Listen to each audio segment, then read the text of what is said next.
नमस्कार, आपके साथ मैं हूं विद्यानाथ झा। दिल्ली में एमसीडी चुनाव से ठीक पहले आज मुख्यमंत्री केजरीवाल की अग्नि परीक्षा का दिन है। दिल्ली में राजौरी गार्डन विधानसभा सीट के लिए उपचुनाव हो रहे हैं। इसकी पूरी खबर आपको दिखाएंगे, लेकिन उससे पहले उपचुनाव से ही जुड़ी दो बड़ी खबरें आप तक पहुंचा देते हैं। 9 राज्यों में हो रहे उपचुनाव में 2 जगहों पर हिंसा हुई है। श्रीनगर के बड़गाम में सुरक्षा बलों और स्थानीय लोगों में हिंसक झड़प में 3 लोगों की मौत हो गई है।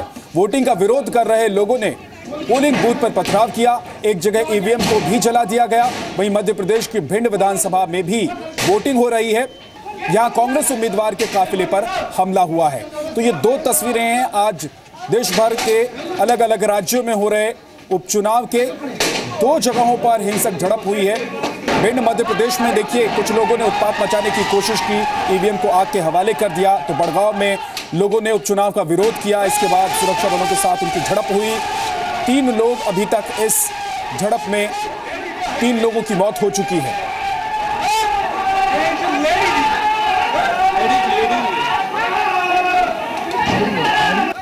श्रीनगर की तस्वीर आप देख रहे हैं, जहां पर उपचुनाव के दौरान हिंसक झड़प हुई। सुरक्षा बल और चुनाव में बाधा पैदा करने वाले लोगों के बीच लोगों ने पथराव किया, जिसका जवाब सुरक्षा बल की तरफ से दिया गया। तो हिंसक हो गई ये झड़प और इसके बाद सुरक्षा बलों ने इनको काबू करने की कोशिश की। 3 लोगों की मौत अब तक हो चुकी है इस हिंसक झड़प में। जी मीडिया संवाददाता खालिद हुसैन हमारे साथ जुड़ गए हैं। खालिद, क्या अपडेट है? देखिए, विद्या, हिंसक प्रदर्शन देखने को मिल रहे हैं ज्यादातर बड़गाम इलाके में। वहां पर अभी जो लेटेस्ट खबर आई है कि वहां भीरवा इलाके में एक की मौत, जिसको सर पे शल लगा है, टीयर गैस शल, स्मोक शल, जिसकी वजह से उसकी मौत हुई है, ये बताया जा रहा है। इसके अलावा पहले ही 2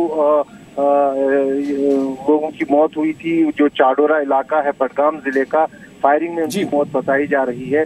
और बाकी जगहों पर भी प्रदर्शन की खबरें आ रही हैं। कई जगह पर जो बूथ थे वहां पर हिंसक प्रदर्शन देखने को मिले हैं। 1-2 ईवीएम मशीन्स को नुकसान पहुंचाया गया है।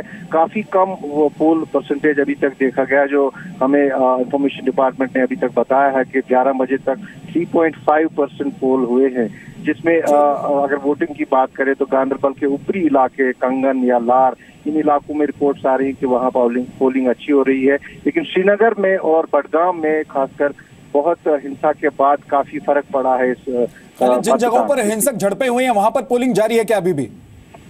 देखिए, कुछ जगहों पर बहुत ज्यादा असर पड़ा है, लेकिन कुछ जगहों पर जारी है, क्योंकि सुरक्षा बल काफी तादाद में तैनात किए गए हैं। करीबन 168 सीआरपीएफ की अतिरिक्त बटालियन पूरे 3 जिलों में लगा दी गई है। इसके अलावा जम्मू कश्मीर पुलिस भी है और पूरी तरह से उन पोलिंग बूथ को जो है कॉर्डन में रखा गया है, ताकि जो मतदाता वोट करना चाहे वो सुरक्षित तरीके से वोट करें। जी, बहुत बहुत शुक्रिया खालिद इस पूरी जानकारी के लिए। आप नजर बना कर रखिए और भी अपडेट के लिए आपके पास आएंगे। बहरहाल आगे बढ़ते हैं और मध्य प्रदेश की बात कर लेते हैं। मध्य प्रदेश के भिंड की बात करते हैं। भिंड में कांग्रेस उम्मीदवार की कार में तोड़फोड़ की गई है।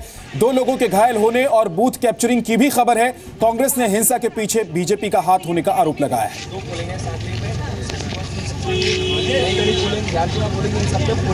मुझे शिकायत मिली कि सांकरी में बूथ कैप्चर किया जा रहा है और मैंने लिस्ट में नाम भी लिख के भेजा था कि यहाँ बूथ कैप्चर की संभावना है। जो 30 पोलिंगें भेजी थी, मैं वहाँ पहुँचा। वहाँ पे पुलिस वाले और जो भाजपा के गुंडे हैं जो बाहर के रुके हुए थे, वो सब लोग मिलके साथ में मिलके वहाँ पे बूथ कैप्चरिंग करवा रहे थे। वहाँ फर्जी मतदान हो रहा था। मैंने उस पर ऑब्जेक्शन किया। मुझे जान से मारने की धमकी दी गई। पीठासीन अधिकारी सब लोग वहाँ मिले हुए थे। अब आपको बताते हैं कि कहां-कहां उपचुनाव हो रहे हैं। जम्मू कश्मीर में श्रीनगर संसदीय सीट पर वोटिंग जारी है। जिन विधानसभा सीट पर उपचुनाव हो रहे हैं उनमें दिल्ली की राजौरी गार्डन, मध्य प्रदेश की अटेर और बांधवगढ़, असम की धेमाजी, हिमाचल प्रदेश की भोरंज, पश्चिम बंगाल की कांठी, राजस्थान की धौलपुर, कर्नाटक की नंजनगुड़ और गुडुपुलेट इलाके में वोटिंग हो रही है। इसके अलावा झारखंड की लट्टीपाड़ा विधानसभा सीट पर भी वोटिंग है।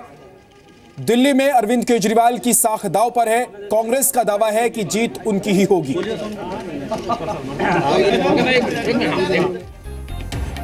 अब एक बार फिर लौटते हैं दिल्ली की तरफ, जहां राजौरी गार्डन विधानसभा सीट के लिए उपचुनाव हो रहा है। सुबह से वोट डाले जा रहे हैं। एमसीडी चुनाव को देखते हुए राजौरी गार्डन सीट की लड़ाई सभी दलों के लिए नाक का सवाल बनी हुई है, लेकिन असली परीक्षा अरविंद केजरीवाल की मानी जा रही है इस सीट पर। सर आई कार्ड बोलिए। देखिए, बाई इलेक्शन बहुत इम्पोर्टेंट है और ये बाई इलेक्शन कांग्रेस पार्टी बहुत अच्छे से करेगी। राजौरी गार्डन के अंदर हमें पूरी उम्मीद है और पिछली बार के मुकाबले हम लोग बहुत अच्छा करेंगे और ये चुनाव हम यहाँ पे जीतेंगे। सर, टक्कर किससे है यहाँ पर कांग्रेस? यहाँ पे कांग्रेस और बीजेपी की टक्कर है। जैसे पूरे दिल्ली में कॉर्पोरेशन इलेक्शंस के अंदर भी कांग्रेस और बीजेपी की टक्कर है, यहाँ पे भी कांग्रेस और बीजेपी की टक्कर है, जिसको हम जीतेंगे। दरअसल दिल्ली की राजौरी गार्डन सीट आम आदमी पार्टी के विधायक जरनैल सिंह के इस्तीफे के बाद खाली हुई थी और इस बार आम आदमी पार्टी ने हरजीत सिंह तो बीजेपी ने अकाली दल से मनजिंदर सिंह सिरसा और कांग्रेस ने मीनाक्षी चंदीला को यहां से उम्मीदवार बनाया है, टिकट दिया है। और मतदान में इस बार वीवीपैट यानी कि voter verified paper audit trial का भी इस्तेमाल हो रहा है। दिल्ली में आज राजौरी गार्डन सीट पर उपचुनाव हो रहा है विधानसभा के लिए और जो मतदान केंद्र हैं उस पर आप देख सकते हैं कि इस बार वोट कैसे करें इसको भी चित्र के जरिए बताया गया है और वीवीपैट जो पर्ची है जो निकलती है वो किस तरह से निकलती है ये बताया गया है। हम आपको बताते हैं क्या है इसमें पूरी तरह से ये बताया गया है कि जब आप मतदान बूथ में प्रवेश करेंगे तो आपको यहाँ पर ये बैलेट यूनिट जो है आपका जो अधिकारी है वो इसको ऑन करेगा। उसके बाद आपको बटन दबाना है और अपना जो वोट है वो डालना है। उसके बाद जब बटन दबाने के बाद एक लाइट जो है वो जलेगी। जो भी उम्मीदवार के नाम का आप बटन दबाएंगे उसके सामने की जो रेड लाइट है वो जल जाएगी और उसके बाद बगल में जो वीवीपैट मशीन है पर्ची है वो निकलेगी और उसमें उम्मीदवार का नाम और उसका चुनाव चिन्ह जो है वो छपा होगा। और ये चीज़ अब देखिए इस तरह से होगी, ये बाकायदा चित्र के ज़रिए बताया गया है क्योंकि लगातार जिस तरह से तमाम राजनीतिक पार्टियां जो हैं वो ईवीएम पर सवाल उठा रही हैं तो इस बार आप देख सकते हैं हिंदी और इंग्लिश दोनों ही लैंग्वेज में यहाँ पर वीवीपैट पर्ची के बारे में बताया गया और लोगों को ये भी बताया गया है कि आप ने किसको मत दिया है वो आप इस पर्ची के ज़रिए चेक कर सकते हैं। और ये वीवीपैट मशीन जो है ये सभी पोलिंग स्टेशन पर मौजूद रहेगी। कुल 161 पोलिंग स्टेशन बनाए गए हैं राजौरी गार्डन में और सभी में ये मशीन वीवीपैट मशीन जो है वो अवेलेबल रहेगी। कैमरामैन राहुल दीक्षित के साथ अश्विनी कुमार गुप्ता, जी मीडिया, दिल्ली। और दिल्ली की राजौरी सीट से मनजिंदर सिंह सिरसा बीजेपी अकाली दल गठबंधन की टिकट से मैदान में हैं। मनजिंदर सिंह ने इसे विधानसभा चुनाव का सेमीफाइनल बताया है। दिल्ली के राजौरी गार्डन सीट पर आज उपचुनाव हो रहे हैं। हमारे साथ बीजेपी अकाली दल के उम्मीदवार मनजिंदर सिंह सिरसा हैं। सिरसा जी, ये बताइए कि इस सीट पर इस समय सबकी निगाह लगी हुई है क्योंकि एमसीडी के चुनाव होने हैं, एक उसका सेमीफाइनल भी माना जा रहा है, दूसरा ये भी माना जा रहा है कि 2 साल का जो आम आदमी पार्टी सरकार का कामकाज रहा है उसकी भी झलक इन चुनाव में देखने के लिए मिलेंगी। कितना अहम मानते हैं आप इसको? देखिए, ये मैं समझता हूँ 3 कारणों से अहम है। एक, आम आदमी पार्टी का रेफरेंडम होगा ये, दूसरा कॉरपोरेशन का सेमीफाइनल होगा, तीसरी बड़ी बात जो पार्टी 67 सीटें लेकर और 58% या कितने % वोट लेकर दिल्ली के मतदाताओं को बेवकूफ़ बनाने की कोशिश की, आज ये रिजल्ट जब उनके सामने आएगा और उनका वोट प्रतिशत 8% और 9% के आसपास रह जाएगा तो देश और दुनिया में एक मैसेज आएगा कि आप छल कपट करके राज छीन सकते हैं लेकिन चला नहीं सकते, ये एक संदेश जाएगा।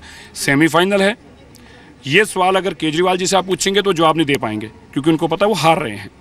आप कांग्रेस के अजय माकन जी से पूछेंगे वो भी ये जवाब नहीं दे पाएंगे, लेकिन हम बड़े कॉन्फिडेंस से कहते हैं यही सेमीफाइनल है और यही रिजल्ट कॉरपोरेशन के अंदर भी जो जीतेगा वही रिजल्ट को दोबारा दोहराएगा। राजौरी सीट पर कांग्रेस से मीनाक्षी चंदीला मैदान में है। मीनाक्षी का दावा है कि इस बार लोग कांग्रेस को ही चुनेंगे। दिल्ली के राजौरी गार्डन सीट से उपचुनाव में कांग्रेस की प्रत्याशी मीनाक्षी चंदेला हमारे साथ हैं। मीनाक्षी जी, एक टाइम पे कांग्रेस का गढ़ मानी जाती थी ये सीट, लेकिन फिर कांग्रेस के हाथ से छिन गई। आपको लग रहा है कि वापसी कर पाएगी कांग्रेस इस बार?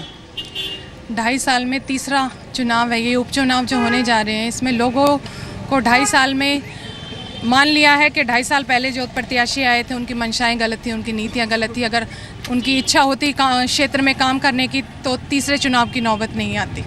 मीनाक्षी जी, काफ़ी नज़रें हैं इस चुनाव पे क्योंकि कुछ दिन बाद एमसीडी के चुनाव हैं, एक तरह सेमीफाइनल माना जा रहा है। आपको इससे कितनी उम्मीद है सीट से? बिल्कुल, क्योंकि ये उपचुनाव है, इसमें सीधा असर एमसीडी चुनाव पे पड़ने वाला है, आप लोग सब जानते हैं। तो उम्मीद है कि इस बार लोगों का रुझान हमारी तरफ आया है, तो उम्मीद है कि विधानसभा में कांग्रेस का खाता खुलने जा रहा है। आपकी लड़ाई किससे मानती हैं? प्रत्याशी देखो सारे आते हैं, चुनाव लड़ते हैं, हम भी एक प्रत्याशी के रूप में हैं, तो लड़ाई तो सबसे होती है।